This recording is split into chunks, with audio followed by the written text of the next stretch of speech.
You are listening to I Am Interchange. I am interchange. I am interchange. I am Interchange. Fostering curiosity, education, and empathy by exploring the controversial and the provocative. I am interchange. Welcome to the I Am Interchange Exchange podcast, where artists, activists, and entrepreneurs with different ideas and perspectives come together and address multiple topics and provoke thoughtful dialogue. Today's topic: should we control our population growth? How do you control a population's growth, and to what ends? This question has fraught the hearts and minds of leaders, philosophers, environmental activists, and scientists since the 1700s. In the 1950s, the concept of population control, of dwindling resources, and fear for the future finally made its way into household conversations. But for unknown reasons, there's been a moratorium lately on the worry about population. In a world where we argue about the power of an environmental footprint, why aren't we concerned about the increasing number of feet making them? When we consider the problem and some of its solutions, epidemics, birth control, abortion, legalized euthanasia, the conversation quickly channels what seem like doomsday prophecies. Today, we're already seeing the symptoms of population out-consuming its resources. What can we expect when we add another 3.2 billion to our masses by 2050? A number merely 200 million away from the 10 billion maximum cap many scientists have determined is the maximum capacity Earth can sustainably support. Tonight, we'll take an earnest look at our human family and what we've done, and what we're capable of doing, at our willingness and our lines in the sand, at our stewardship and our salvation. And perhaps, most importantly, at the expanse separating belief from science and contemplation from action. Before the conversation began, we started out with a quick audience poll, asking who was for and against population control. 52% of our audience indicated that they were for population control, indicating a majority opinion that taking control of this matter is our responsibility.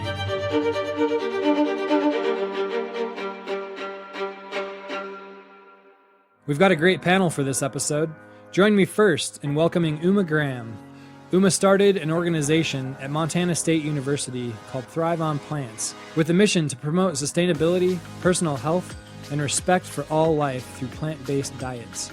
We do know what we're doing, and we're the only species that has the capacity to reverse what we're doing. Next up is Su-Ying Swift, a computer science student and mother who immigrated from China.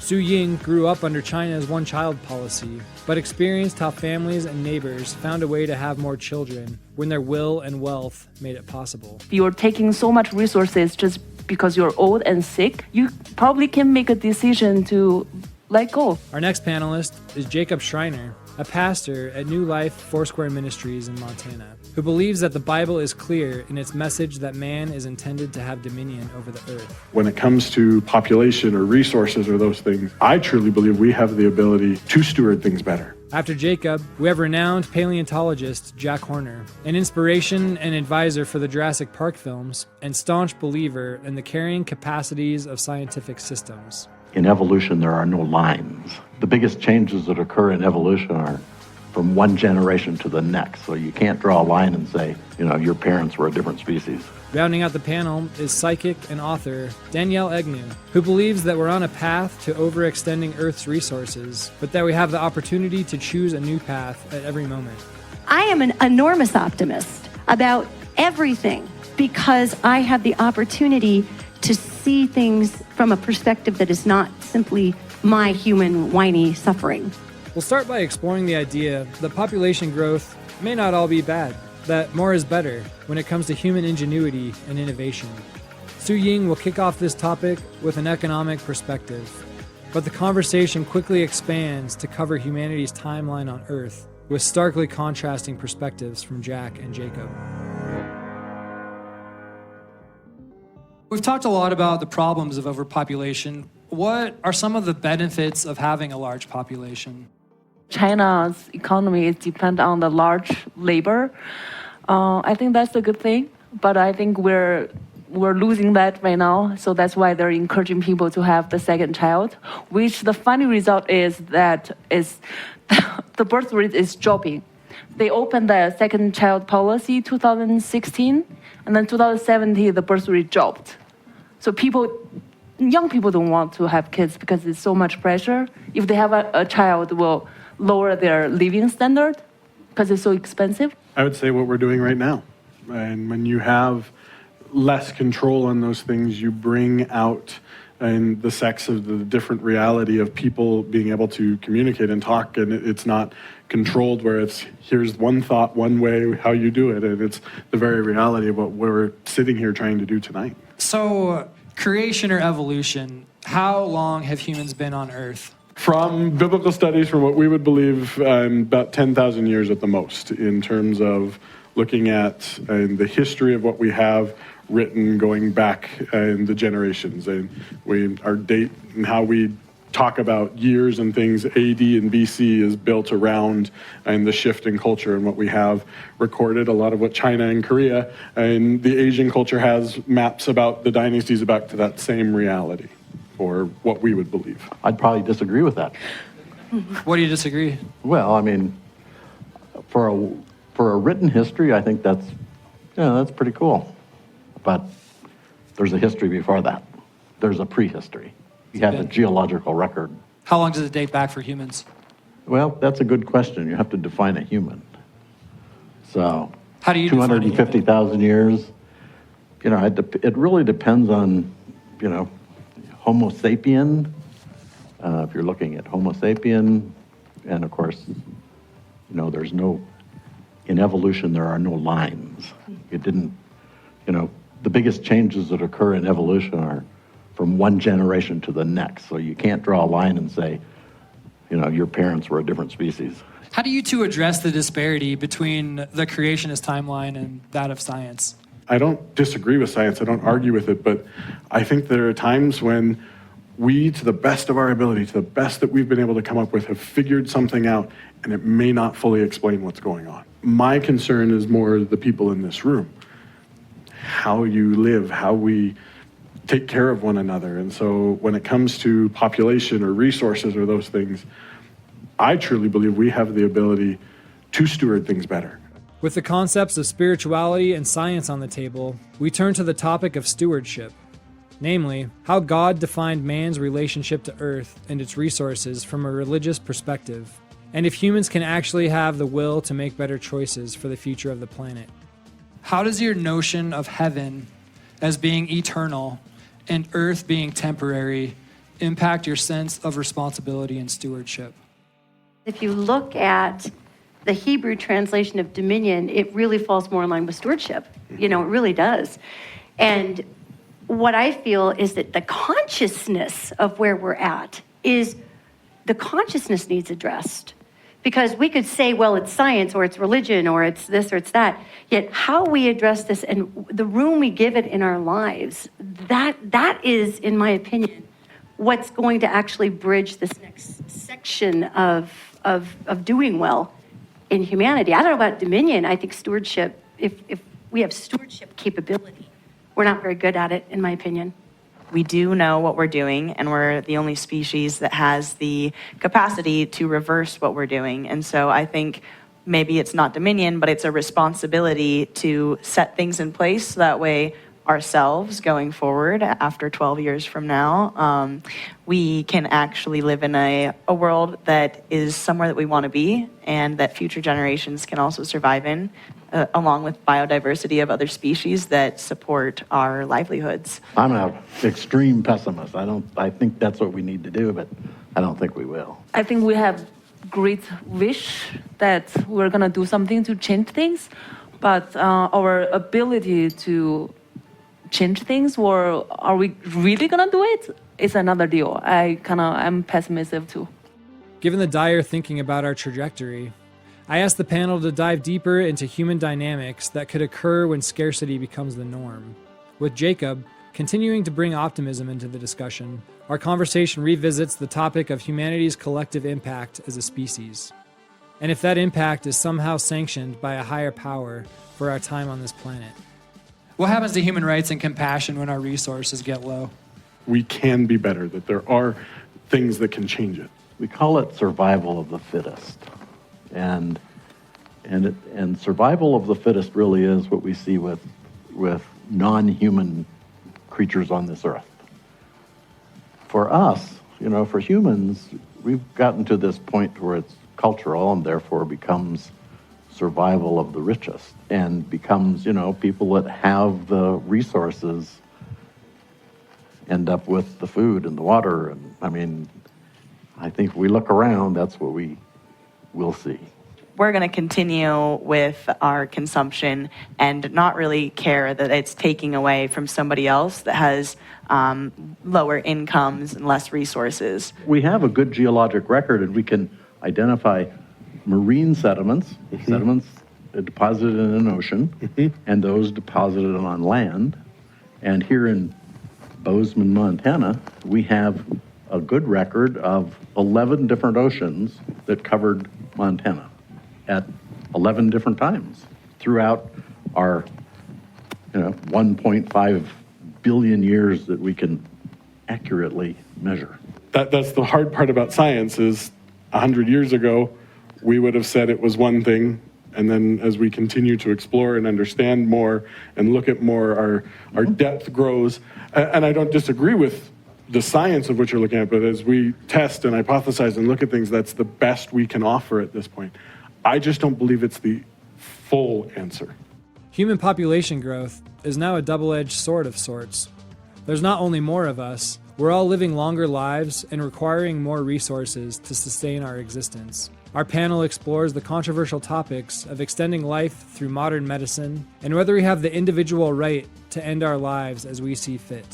Since the 1800s, life expectancy for humans has doubled. Are there limits to the degree in which we should intervene to extend life? I do think we should allow people to live as long as they can.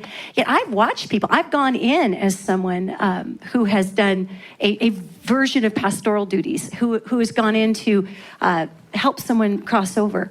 And it's my observation that our pharmaceutical field makes a lot of money by keeping people alive for a long time. And I don't think that has anything to do with the quality of life. I don't think it has anything to do with a righteous consciousness. I think it has to do with money.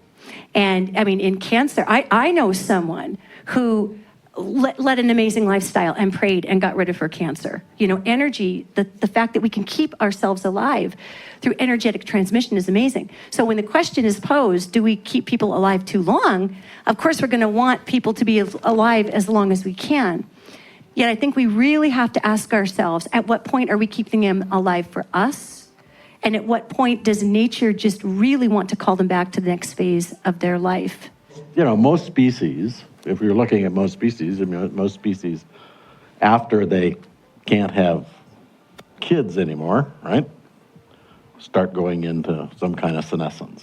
So we don't. We've extended that by quite a ways past the point of when we used to go into senescence. So, can you define senescence? Getting old. So instead of putting a limit on the amount of years that a human might be able to live, we could look at the 70 billion lives that are only brought into this world every year to be raised and slaughtered for food. And if we got rid of that system, it would really free up a lot of resources for us to live vibrant, energetic, and meaningful lives. So if we're going that route, that's something to consider. If you're taking so much resources just because you're old and sick, you probably can make a decision to let go. Just let it go. That segues nice into the next topic. Do humans have the right to die when they want? I think that every living creature has the right to be alive, and if they do not want to be alive anymore, they should definitely be allowed to make that decision. That being said, I don't think that death should be forced upon anyone that doesn't want to die. Why is it looked down upon? It's a religious thing, right? Well, free will is an interesting thing. And you and I have the right, the ability, rather than the right, I would say, to do just about anything. In society, we have this problem when that right infringes on somebody else. That's why we say it's wrong to steal, it's wrong to murder, it's wrong to take those things. But when we turn that on ourselves, that becomes an entirely different reality. And that's where the pastoral side, the reality of religion, what we would look at is the value of each individual person is unbelievably high. I know a gal who bouts of depression and suicidal thoughts, mental health issues, and all kinds of things. She's probably one of the most amazing artists I've ever met. She goes through bouts of should I even exist? Why would I walk through this? And yet she is able to create in a way that without her, the world around her would suffer. And there are people that rely on her. There are people that love what she makes. And the hardest thing is when we make our free will be something where it's about us, where we draw the boundary lines, and love and kindness and being good to other people becomes so focused on us. And so religion gets a lot of bad rap in that. Why do you get a bad rap? I mean, do humans have the right to die when they want? I would say no.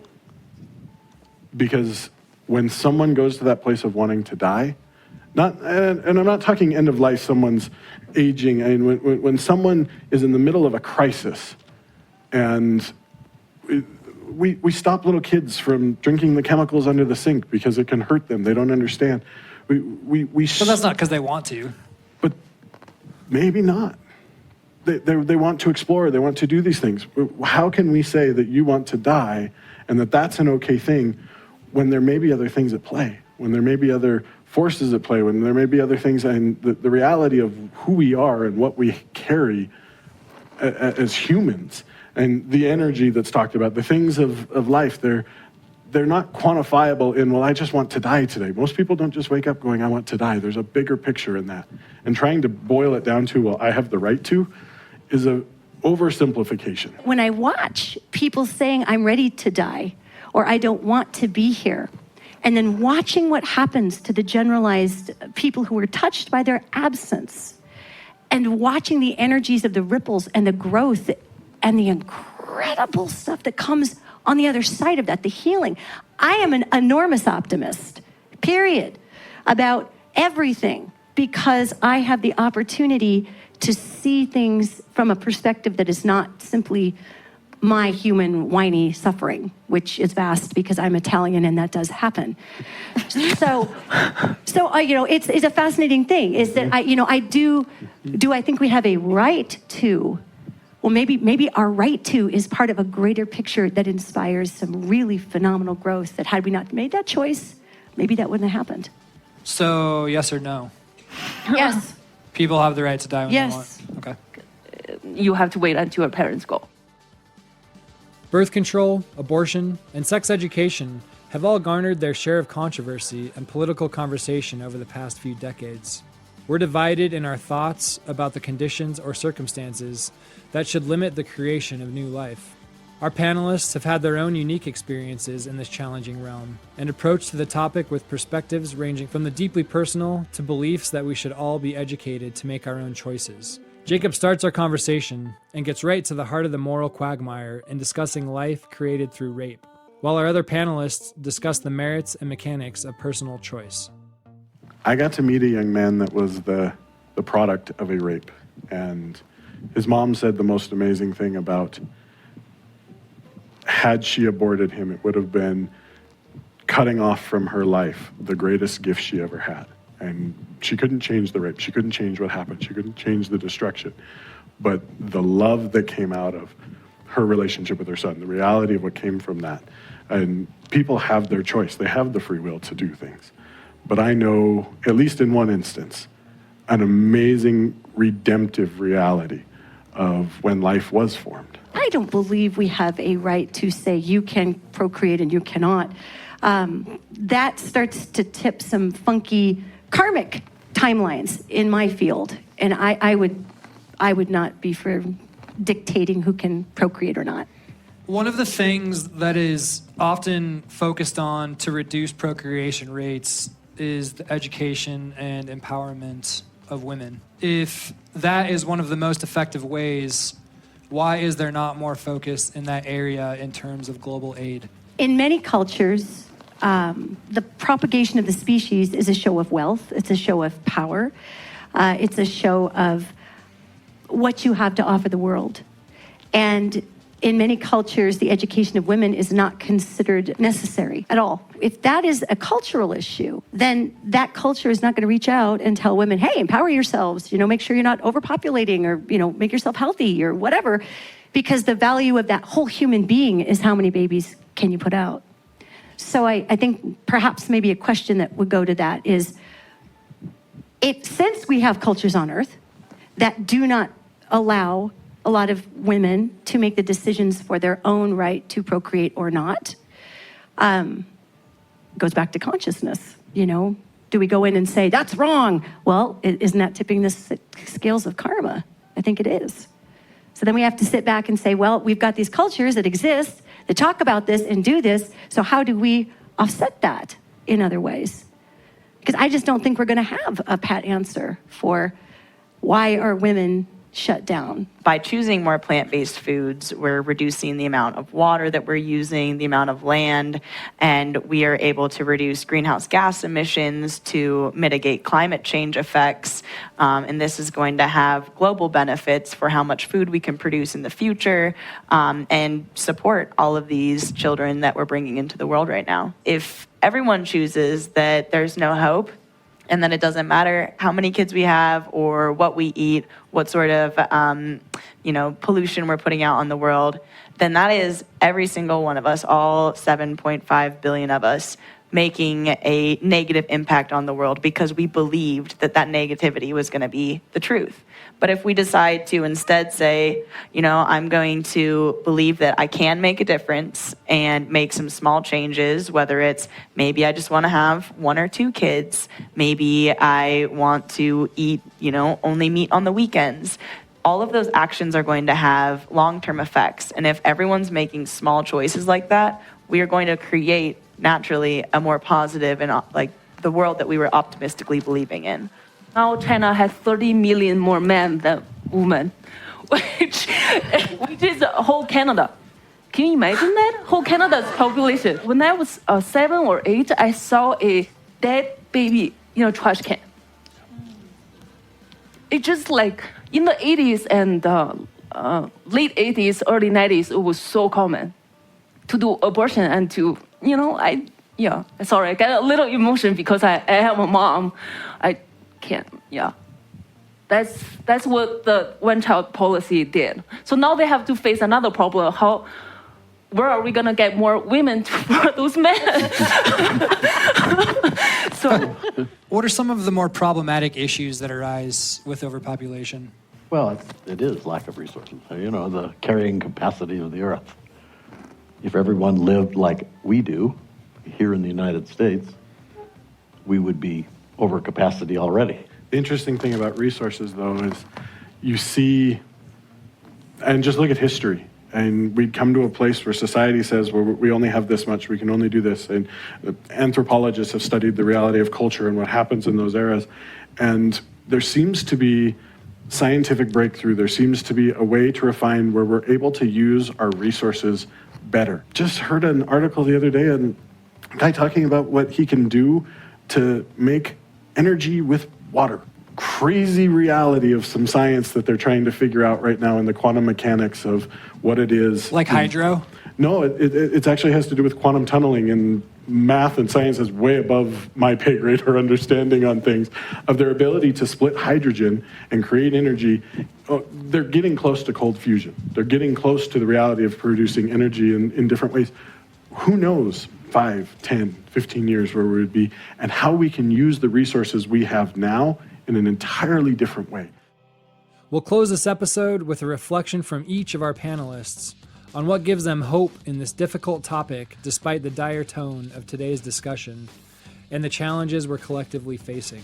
While there are no easy answers or solutions, there's a shared sense that we can commit to better decisions for the health of our planet, be more mindful of our impact on other species, and leave a sustainable legacy for future generations. I'm hoping in children, young people. I'm hoping that the future humans can do a better job. I hope we can educate our future humans to do a better job. I believe in my kids in general. I am hopeful that we're able to become more conscious of our actions and also open up to the realization that we are not the only sentient beings here, and just be more mindful of the experiences that other animals are having.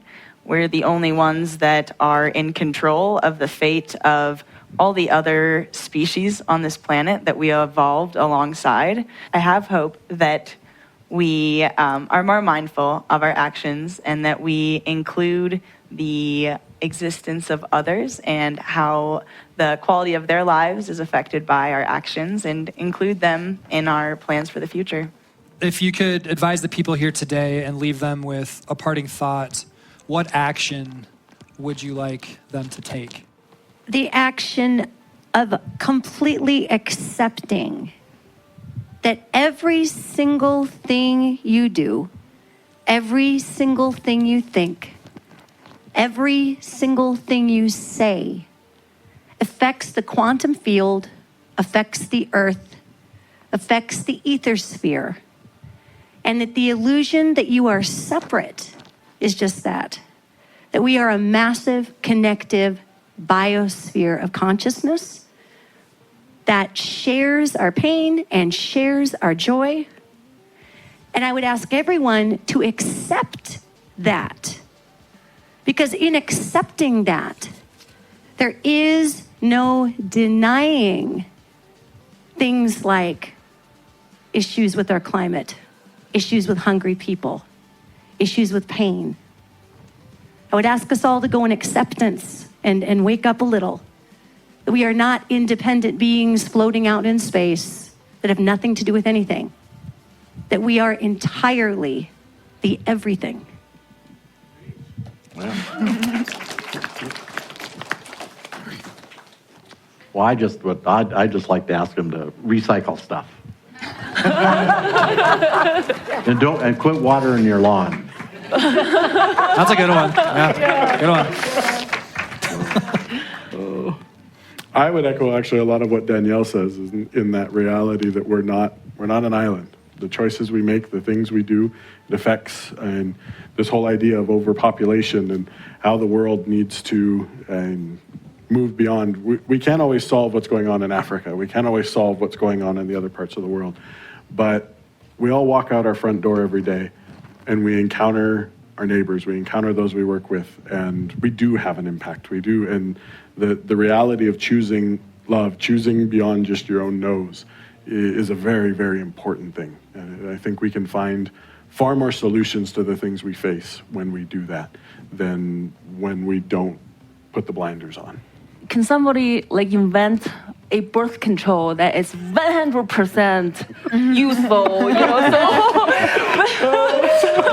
So when you don't want to have kids, you're not gonna have an accident. I think birth Don't control. we have that? Huh? Can't you just get... Is that 100%? Even that isn't 100%. Do you have personal experience? Not me, but... So better birth control, that's your takeaway for the audience? Birth control. If you don't want kids, don't want the population to be overpopulated, just, birth control. Don't have sex. That's the best one. I would encourage you all to try to go one day a week without eating any animal products and do a little research to see what sort of positive impacts that's having on the planet. I just want to thank the speakers, Danielle Agnew, Jack Horner, Jacob Schreiner, Sue Ying Swift, and Uma Graham.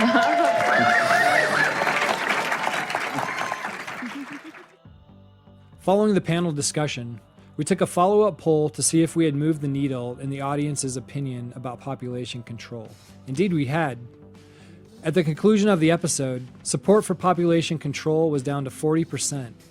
While there seems to be a strong agreement that humans need to take individual and collective responsibility for the fate of the planet, the majority no longer believe direct population control is a valid solution. This episode was brought to you by the Montana Governor's Office of Economic Development, the City of Bozeman, 10 Directions, Hatch, the Yellowstone Theological Institute, Montucky Cold Snacks, the Nova Cafe, Zocalo Coffee House, Whistle Pig Korean, Dean Zesty Booch, Bliss, the Sola Cafe and Market, Schenk Construction, Ben Johnson Photography, Loken Productions, Superfluous Industries, and Blunderbuss. A shout out to our editors and media team, Pat Loken, Jessup Sandoval, Allison Gregory, Shannon Hughes, Jessica Byerly, Jacob Desch, Nathaniel Johns, and Nicholas Hill. A special thanks, as always, to Debbie Shank, Joe Fedora, Ethan Hoare, and Elliot Canfield. We'd also like to thank the Rialto Theater, Bozeman Improverts, Colin the Thorns, Raison d'Etre Dance Project, and Thomas Dunning. Do you have an issue that's riddled by gridlock in your community? We want to hear from you. Shoot me a message at tate@iaminterchange.org. That's tate@iaminterchange.org. Until next time, share airtime and don't ruin dinner.